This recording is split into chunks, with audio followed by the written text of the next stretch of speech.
Hey friends, it's TG, your weight loss coach, and just want to welcome you to the very first episode of the Weight Loss Coach podcast. And I just want to frame this up a little bit.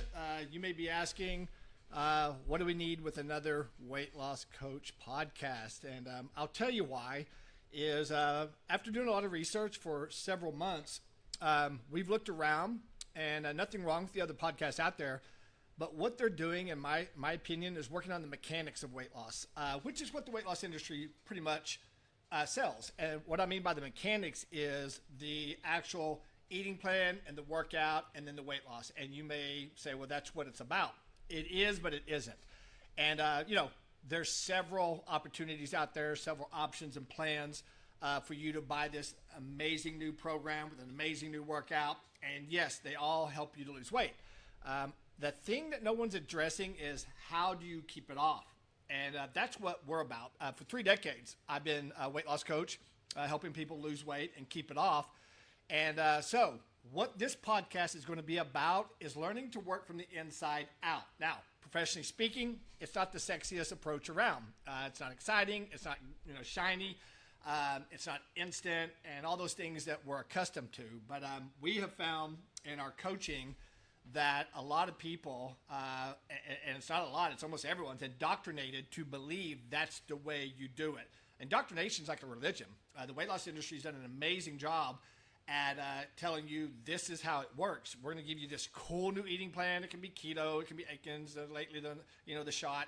It all cycles back around. When you become old like me, you've seen it happen in cycles with a different ribbon and a different package. So it looks different, but it's not. It all comes down to eat, work out, lose weight. The biggest problem with that is people who struggle to lose weight and keep it off, it's a struggle. And it cannot be something that's restrictive or something that's not doable long term. It's got to be what we use in our coaching is sustainable. And if it's not sustainable, you're not going to do very well long term in helping to address your struggle. So who I have with me today is Amanda Weddle. She actually is one of our coaches that help people to lose weight and keep it off.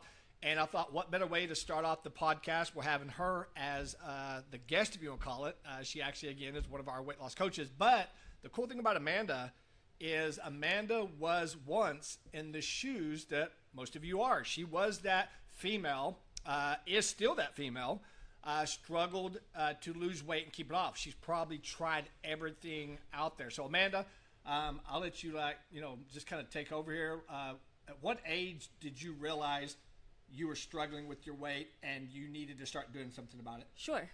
So I've struggled with my weight since I can remember. So like early elementary age, it was very apparent to me that I looked different than my friends. It wasn't until I had 2 daughters of my own that I realized that it was time to get it together. With that, I have done, like you said, everything and anything that I could to lose weight.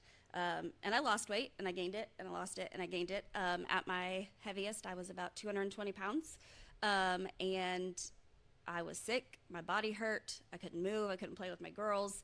And again, I would lose the weight, gain it right back, lose the weight, gain it right back, until working with this approach of starting on the inside and figuring out what works for me in my everyday life. Yeah. And she is actually, that's what makes her an amazing coach is she is a female that's been in a female situation. And we like to bring it to your attention, and Amanda will be the first one to tell you, the struggle doesn't end. But you learn to live an amazing life with your struggle is what we coach and what this podcast is going to be about. And so we're going to start off with what I feel like from my data. I'm an all data, no drama kind of guy. So I don't just say this is what I think. It's 3 decades of research and 3 decades of note taking. The number one thing we need to start with today is we're talking about is beliefs. And when you talk about beliefs, you hear people say, oh, you just need to believe and, The Secret and all that stuff. And that's all cool. But where I step in is say, well, what about the belief? tell me what you mean when you encourage people and you motivate them and give them cool little sayings like you just got to believe and you need willpower and come on and you rah-rah 'em. The rah-rah cheerleading dies down after a while, if not immediately. And then you're like, well, what about the belief? So what I do and what I'd like you to do as an exercise, and it's going to be hard, by the way. It's going to be one of the hardest things you've ever done because you are not wired to answer this question without letting your ego and your pride and actually a defense mechanism comes in to, protect you, and it's built into you. So my question is for you to take down a card or a piece of paper, write down 10 reasons you feel like you don't deserve to lose weight and keep it off. And I'm going to repeat that. Write down 10 reasons you don't deserve to lose weight and keep it off. And that is counterintuitive to how we're wired, right? I mean, we are like, oh, well, wait a minute, Travis. I mean, I'm listening to this podcast because I want to learn to lose weight and keep it off. I deserve to. I've worked hard all my life, and I'm a good person, and I'm a good family, and I get it. But what we have to do is got to move your ego out of the way. And when we're coaching our clients and we give them this exercise, it takes them 4 or 5 days, maybe 7 days before our next meeting to even come up with 3 or 4, and some may get 6. I give the homework assignment in a 10 format, and I tell them, I want you to stretch your mind and try to remove your ego and everything out of the way and be vulnerable with yourself. Be vulnerable. I mean, you may want to cry and let it out. I promise you, though, if you'll sit, and I'm going to use the word meditation because I'm big into meditation, but you can call it what you want. If you'll sit in a room and meditate on that phrase, 10 reasons, or just a reason you do not deserve to lose weight and keep it off, something that you feel, the subconscious is going to pull it up for you. And that's what we really work on. Now, I want to hop in because yeah. the first time I heard this, I was like, well, that's stupid. I deserve to lose weight. Like, that has absolutely nothing to do with the fact that I want to lose weight. And it really is. I mean, you can start at a very surface level thought process with this. And it's like, I don't know, I deserve it. Like, what do you mean? Until you start, like I always talk about doing a little journaling before doing this and kind of like digging a little bit deeper into your thoughts of why am I overweight and what is my struggle with keeping it off, right? So getting to that point where you can sit down and write. We have some really good examples of this, of the reasons and the beliefs that Travis is going to read here in a second. But it's one of those things that just off the top of your head, you're not going to come up with anything because it's such a simple question, but the answers and the reasons you're going to come up with are actually pretty deep. Yeah, and like Amanda just said, when you first hear that, you kind of get up into a defense mechanism of like, I don't understand. I mean, there's no reason I don't deserve it, and I understand that. And I want you to understand that's your logical consciousness telling you that. And what we talk about a lot in our coaching is, guys, girls, 4%, that's your conscious level. It's what you are playing with 99% of the time, thinking this has got all the answers. This 96% back here, this subconscious that nobody really talks about, it's calling the shots. It's telling you subconsciously why you don't deserve to lose weight and keep it off. So I'm going to give you an example of an amazing client of mine. And obviously I'm going to leave her name out. But she just went through this exercise. And I'm going to read to you basically the homework she turned in. And she said, not going to lie, this was a tough one. I noticed mine started turning into why is it better to not lose weight instead of why I don't deserve to lose it. So see, she went down a rabbit hole where it turned it into why is it better not to lose weight. So one thing she wrote down here is because gaining weight is what happens when you are not disciplined. Kind of like this is what I deserve. And so I want to stop right there. This is big with our coaching clients, and this is something you may relate to, is gaining weight is what happens when you're not disciplined. So she has a belief that she's not disciplined. And so we say, why does she believe that? Because I'll tell you this, 99.9% of our clients, it's not discipline. She believes she's not disciplined because of an indoctrination of failing so many times at programs that were not sustainable, programs that were completely unrealistic. And even though we can look at them and say, this is unrealistic, well, we're going to do it because we don't know any better, and the gurus are saying, this is what you do. Eat this, even though I don't like that food, do these crazy workouts, all this stuff. But she now accredits herself as not disciplined because she failed so many times, and now it's a belief, although it's a made-up belief, she feels like I'm not disciplined, so I deserve to look like this. Well, I mean, that's where you fail before you even start your next program. Like, subconsciously, you know that you're not disciplined, so you go into, oh, well, maybe this will work, and your subconscious is already like, yeah, no, you're not even gonna last the 6 weeks or the 10 weeks or whatever it is. So I mean, that's something that's gonna work against you 99% of the time. And you know, Amanda, I think that a lot of people really, if you talk to them, they don't think that's a big deal. They think that, well, but the mechanics, Travis, I mean, I know I can eat this and I can do this workout and lose weight. I understand that you can draw upon your willpower to do that, but I want you guys and girls to listen to me. Willpower and confidence are two things that are used in the weight loss industry to motivate you. Let me tell you why those are ridiculous. Willpower, has anybody looked the dictionary word up? It's willing the power to get through a temporary situation. Temporary. Willpower is going to fail you because you cannot sustain willpower at a high level. And if you're having to use willpower from the get-go, you need to look at the program and who's selling it to you and say, God, man, if I have to use willpower, there must be something here because it's not really catering to me. Well, and willpower and confidence changes from day to day. Like, it's one of those things that there's never an average or like a balance with your confidence or with your willpower. So it's, I mean, one day you're going to feel like a failure. One day you're going to be on top of the world, just depending on, I don't know. And what she said is very perfect. And you know, you may be asking, well, if that's the case, what Amanda's saying, which she's experienced, what do you need to be looking for in a plan, a sustainable plan? Because a sustainable plan is something you'll do on days you feel like it and days you don't, because it's not overwhelming, it's not overbearing, it's not it's just your life.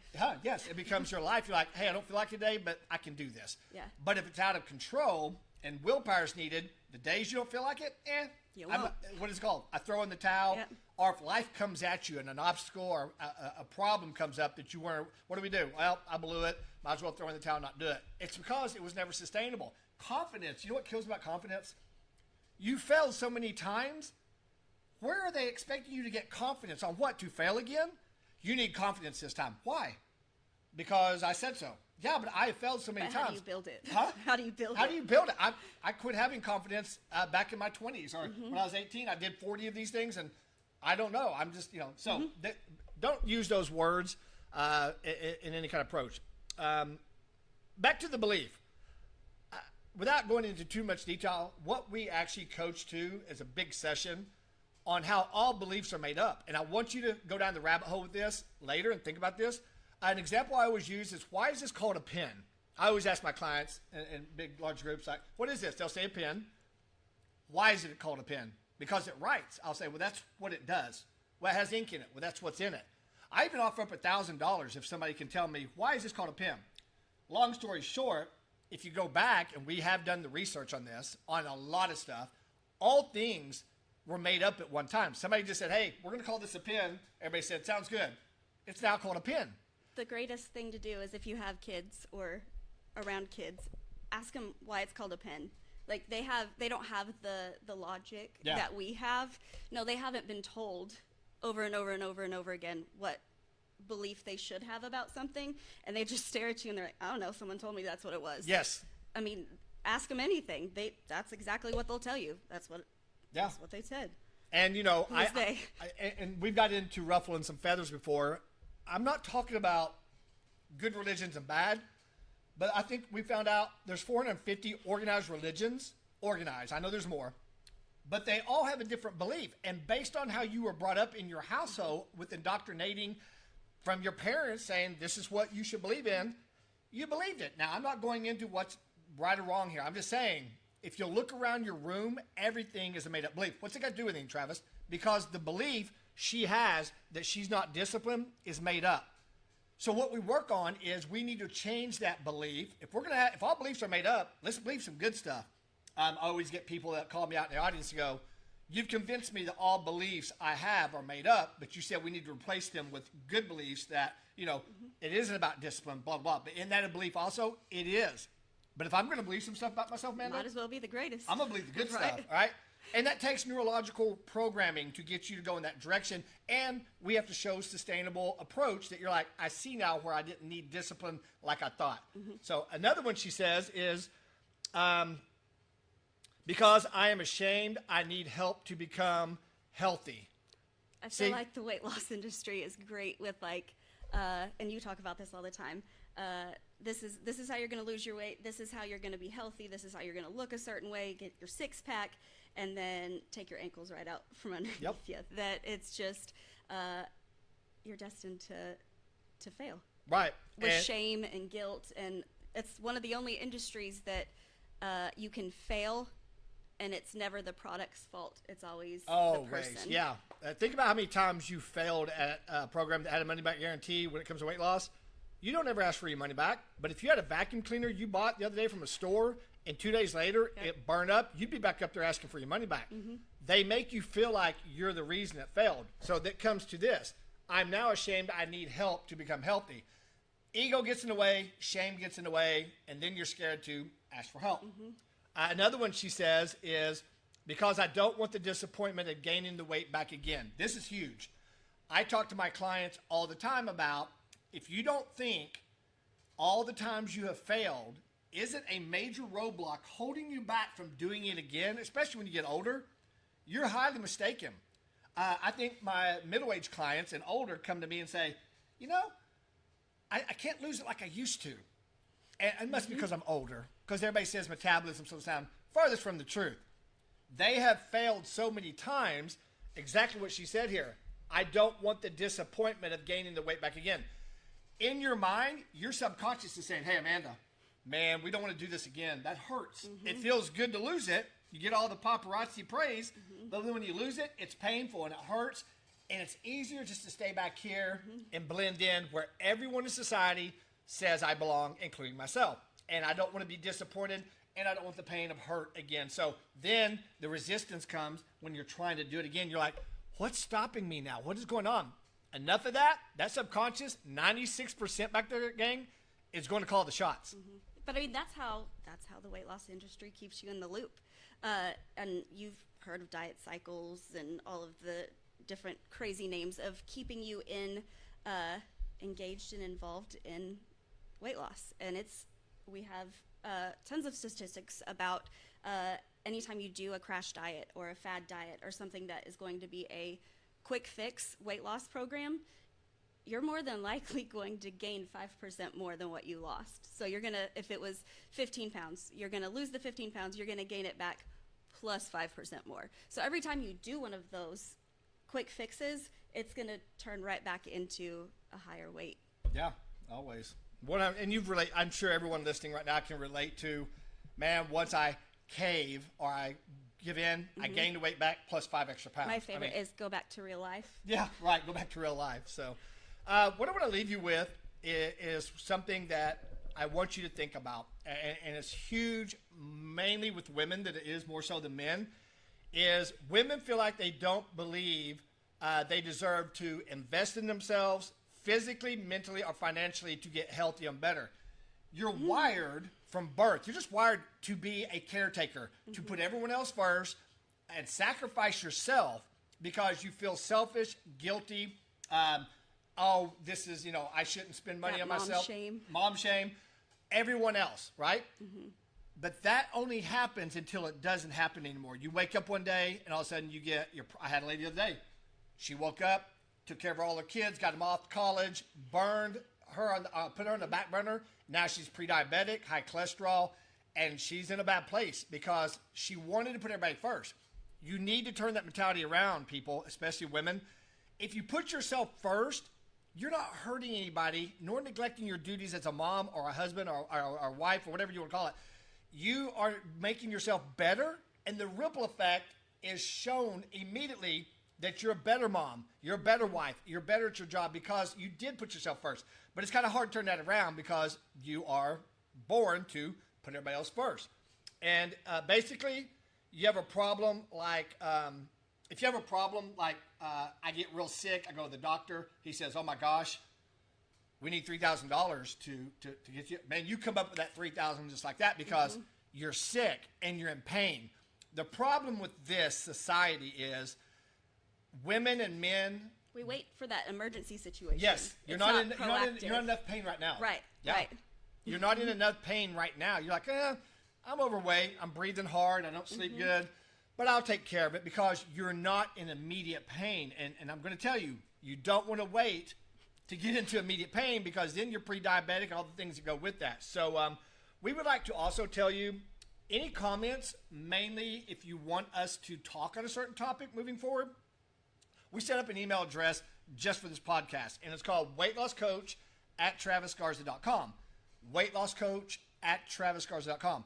Email us with maybe a topic that you'd like us to address. I won't promise you will address it, but we have all kind of an agenda that we want to discuss in this podcast. We've been working on this for a while, but we'd like to hear what you'd like to hear talked about or discussed or explained, and something that's working from the inside out. Remember, we're not going to be talking about the mechanics. That's a whole different talking point. Right. It's pretty easy, actually, if you will work with somebody. That is the easy part. It the is, diet right? and the workout is easy. Yeah, I mean, especially with our program, because you're eating foods you like. We're going to be working out at a sustainable level, and it's almost a byproduct of our program. People say the weight loss, the eating, and the workout eventually become like a byproduct. The inside out is what makes it glue and sustainable, so you do it the rest of your life, and that's where we brag, keep the weight off. Yep. So, any closing thoughts?